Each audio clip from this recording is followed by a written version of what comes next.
Third Saturday of the college football season upon us. And guys, I've got 3 free picks coming your way in just a moment, plus a money-saving discount coupon code that could save you hundreds and hundreds of dollars off your total purchase today. Plus your shot at winning $300 of my money playing fantasy football in the pros. All that and more coming up in just a moment. Guys, I don't care if it's week 3 or week 13. A couple of things that you have to be aware of every single week in college football. And one is potential letdown situations. I mean, when it comes to college football handicapping, you got to look at revenge. You got to look at look-ahead games. You have to take into account letdown spots, okay? And Louisiana Tech, for example. There's a team I talked about last Saturday that was going into Houston in big-time revenge after allowing the Cougars last season to rally for the biggest comeback in school history and an upset win. Well, Louisiana Tech last week got their atonement. They got their revenge. 56-49 wire-to-wire route. The game wasn't even as close as the final score indicated because the Cougars scored a couple of late touchdowns to make it respectable. But they got that huge road win. Now, Louisiana Tech today is back at home, laying 21 points against Rice. It's not that Louisiana Tech isn't better by 21 points than Rice. It's the fact that whether or not Louisiana Tech is going to be focused on a bad Rice team after coming off a game that they had circled on their calendars for the past year. Can they possibly get up in this situation today? Another example, Mississippi State. I gave him to you as a free pick last Saturday. Told you they were in quadruple revenge, hosting Auburn in their SEC opener, and they hammered the Tigers 28-10. Well, today, they're visiting Troy State. Non-conference game, Troy State getting up for it. First BCS team to visit them since 2007. I mean, it's not that the Trojans are any good, meaning Troy State. I'm not talking about USC here, guys. I mean, they lost to UL Lafayette in their Sun Belt opener 37-24, and they're just 2-9 against the spread in their last 11 at home. But will Mississippi State, in this obvious sandwich situation, get up for playing Troy State? Then you have what I call the jury is still out type of games. Let's go back to Auburn, for example. I mean, Auburn, 0-2, laying the big number today, obviously in a must-win situation. But keep in mind, Auburn, 5-10 against the spread since Cam Newton left town, okay? 1-3 is a double-digit home favorite a year ago.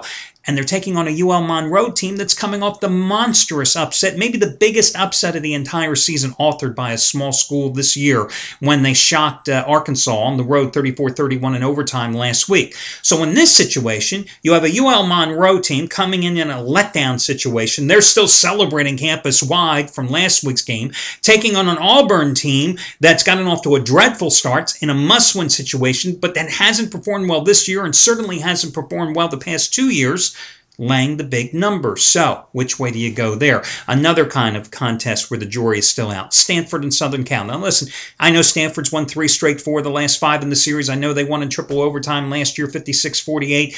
I know that Southern Cal has the high-powered offense with Matt Barkley, scoring 49 points against Hawaii, 42 points on the road against Syracuse. But you tell me this, the questions in this game. How good is the Trojans' defense? It stunk a year ago. Is it any better this year? I mean, you allowed Syracuse to put 29 points on the road on you. Okay, now you're playing at the Farm. Is that going to be an easy task? But at the same time, you tell me, is Stanford any good? Luck is gone, guys. Not that they won those games just because of luck. I mean, there's still plenty of talent there. But you tell me, which Stanford team are we going to see? The one that struggled to get by San Jose State in week number 1, 20-17, or the Stanford team that kicked Duke's ass 50-13 last week, a Duke team that was coming off a big home win against Florida International? Did Stanford only win by that decisive margin because Duke sucks? So, again, a jury is still out type of game. Let's talk about a couple of the handicappers here at the site, guys. Chris Jordan, the winningest overall handicapper at this site, making $1 bettors over $18,000 going back to the 2006 season. He's made baseball bettors this summer over $4,000.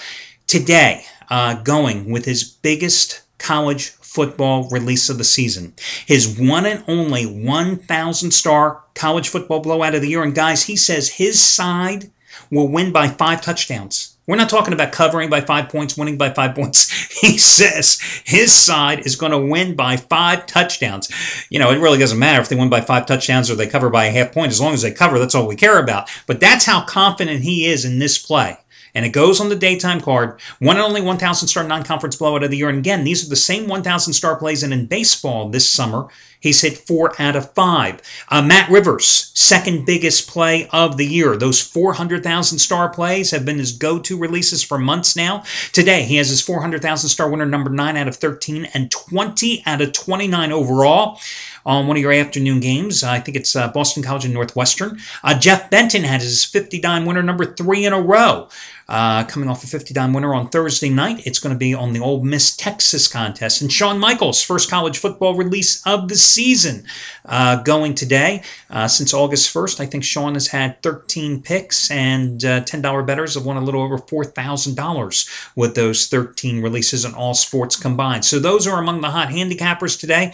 Last night, Friday night, you had UNLV and Washington State. It wasn't that interesting of a game, but let me just tell you, for the handicappers here at the site, it was a push. So, for example, Anthony Redd, who was going for 50-dime winner number 4 out of 5 with his first 50-dimer of the college football season, it's a push. Now, you saw, probably, if you even went to our scoreboard here at the site, you see the closing price, 9.5. No one bets the closing price, guys. That's not how games are graded. Games are graded according to what is the line that most gamblers got when most people were playing that game, which doesn't mean at 4 o'clock in the morning. It doesn't mean 5 minutes before kickoff. And that line, up until about a half hour to an hour before game time, was a solid 8. So it doesn't matter that it went to 8.5, 9 points. And the bottom line is that UNLV and Washington State is a push. Now, if you got something different, God bless you. But I'm not like letting any of the handicappers here take a win or a loss from the game, because it is a solid push. Biggest mistake. Guys out there think that closing lines mean something. What BS. I mean, come on. Have you ever gone to a sports book and waited till the last minute to bet the closing line? It just doesn't happen that way. That's not real life, guys. Okay, let's talk about the money-saving discount coupon code, guys. You can save 20% off your total purchase today by using this coupon code, 20NOW. 20NOW. 20NOW. Can't be any easier than that. 20NOW. 20NOW. The thing about this coupon, now, for those of you that have been getting these coupons every single Saturday for, God, I've been doing this since March, you know the deal. For those of you newcomers to the site, let me just explain to you. It's a mix and match coupon. So, for example, Chris Jordan's play today, one and only 1,000 star maximum wager blowout of the year.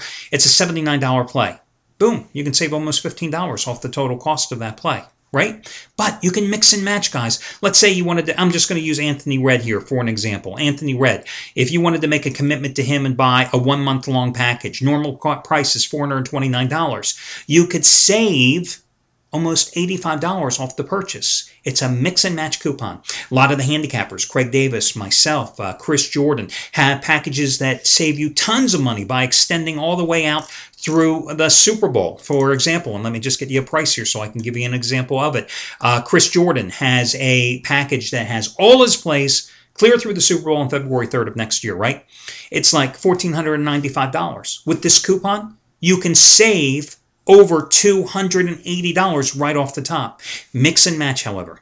But you have to put everything in your shopping cart at one time. You can't come in and buy Matt Rivers' big play here on the afternoon card and then come in and buy Anthony Redd's 4 hours later.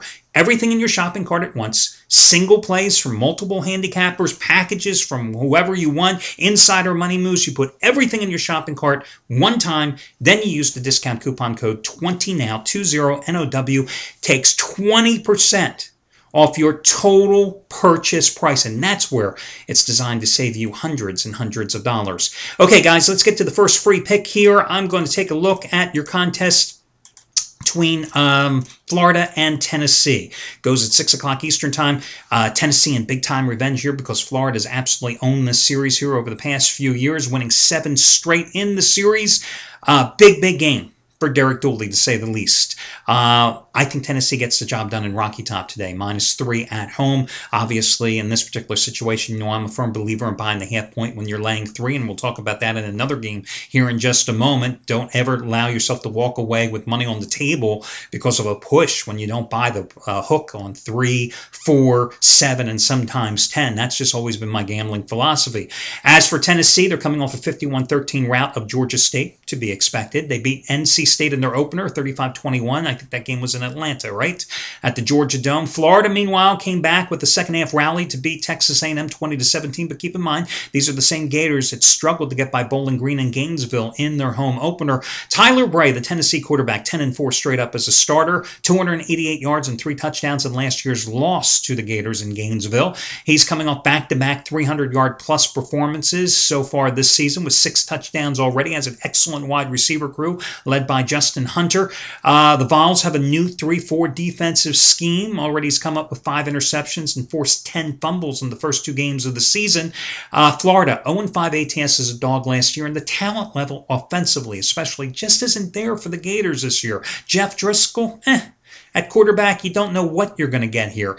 Tennessee has allowed one quarterback sack in the first 2 games. Of course, it was against Georgia State and NC State. I'll give you that, okay? But the key is that you got to make sure that Tennessee protects Tyler Bray today. I think they can. At the same time, Tennessee's got to put pressure on the Florida quarterback Driscoll. Gators have given up 9 sacks in 2 games, so I like Tennessee minus the 3 in this particular spot. Your next free pick, another game with a 3-point number, and that's going to be Louisville, as I'm taking another team in revenge here playing at home. The Cardinal, of course, last year losing 14-7, snapping a 2-game series straight-up winning streak in the series against North Carolina. Tar Heels coming off a 28-27 loss at Wake Forest, a game in which they trailed 24-13 at the half, took the lead, and then lost it late. Louisville, of course, has that quarterback, Teddy Bridgewater, 49 for 60 in 2 games already. He is a scrambler, too. He has the ability to elude the pass rush, and that's going to be critical here against a North Carolina team that can put pressure on opposing quarterbacks. At the same time, Bridgewater has the skills to attack a North Carolina secondary that's allowed 47 touchdown passes the past 2 years. Louisville's opened up with a 32-14 win over Kentucky, a 35-7 win over Missouri State. The interesting thing about those 2 programs, they both run the hurry up, no huddle attack, just like North Carolina does. So that gives Charlie Strong's defense a little bit of an advantage coming into this because they've already prepped for 2 similar type of offenses so far this season. North Carolina, late breaking news on Friday night, right before I did this video, their top running back from a year ago, Giovanni Bernard, did not travel with the team.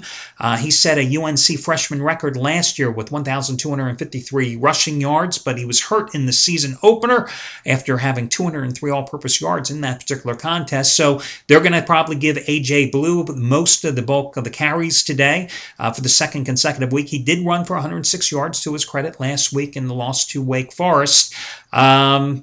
Hey, listen, I think Louisville is to play here. Again, I would go ahead and buy down the hook and make Louisville minus 3. Before I get to your final free pick, let me just remind you right here, guys, every single week of the NFL season, I run a free contest in conjunction with DraftStreet.com. It's a fantasy football league contest. And unlike fantasy leagues and rotisserie leagues you probably are used to, where you had to wait till the end of the season to collect your money, this one is finished after the Monday night game, okay? $300 of my money up for grabs. Top 15 of you finish in the money. You're competing against me. I finished 8th last week, and against all among yourselves. It's a free entry. Click on the ads here, draftstreet.com. You draft a couple quarterbacks, a couple running backs, a couple wide receivers. You put together a team with a mythical $100,000 salary cap. Matt Ryan was one of my quarterbacks last week. He cost me like $15,800. It takes you minutes to put together your team, but start doing it today. You have until right before kickoffs at 1 o'clock Eastern time tomorrow to finalize your roster. It's a free entry. Every week it's free. The only way you lose is if you don't play. $300 of my money at stake. Top 15 finish in the money. Now listen, originally, my final free pick today was going to be on the Missouri contest against Arizona State. The problem is that James Franklin, word out of Columbia, Missouri, late on Friday, which could not be confirmed and will not be denied.